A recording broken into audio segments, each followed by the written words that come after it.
Hello friends, welcome to my channel. আজকে আমি নতুন একটা রেসিপি নিয়ে এসেছি, পুঁই শাকের বীজ বা ফুল।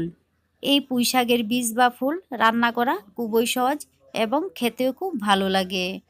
আর আমার এই পুঁই শাকের বীজ রান্না যদি আপনাদের ভালো লেগে থাকে তাহলে প্লিজ আমার চ্যানেলটাকে লাইক, শেয়ার এবং সাবস্ক্রাইব করতে ভুলবেন না আমার নিত্য নতুন ভিডিও দেখার জন্য।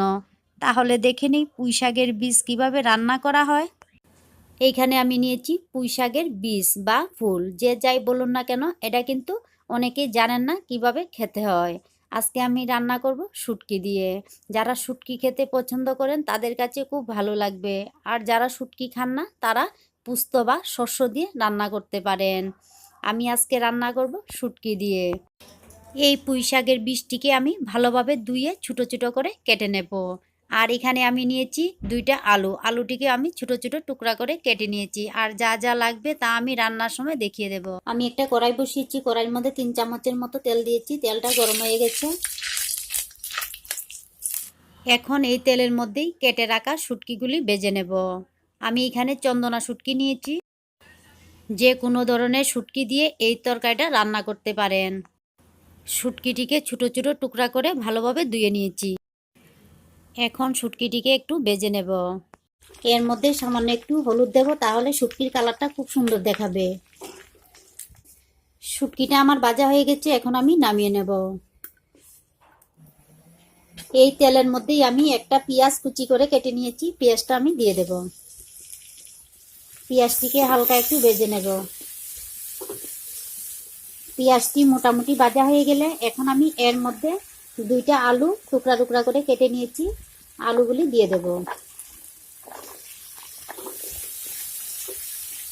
এর মধ্যে দিয়ে দেব সামান্য একটু হলুদ। এখন আলুটিকে একটু ভেজে নেব।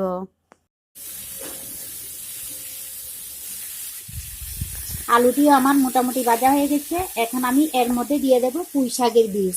এই যে আমি পুঁই শাকের বীজটিকে ছোটো ছোটো করে কেটে নিয়েছি, এখন আমি এর মধ্যে দিয়ে দেব।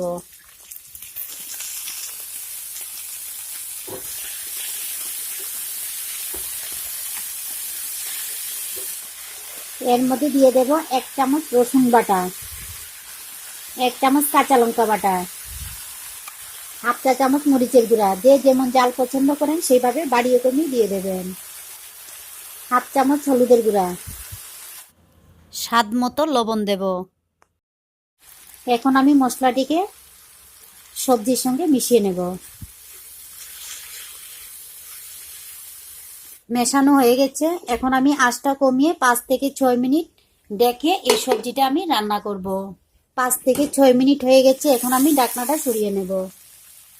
এখন আমি নাড়িয়ে দেব। দেখো আলুটা আমার সেদ্ধ হয়ে গেছে।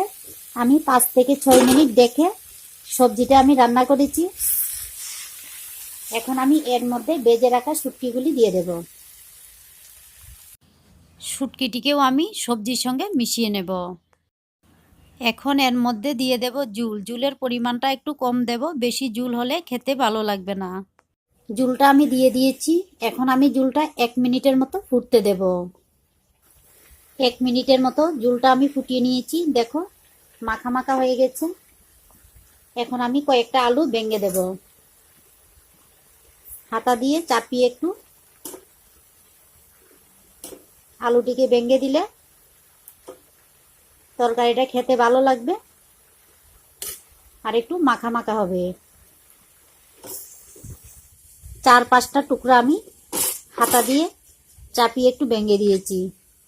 দেখো তরকারিটা খুব সুন্দর হয়েছে। এখন আমি নামিয়ে নেব।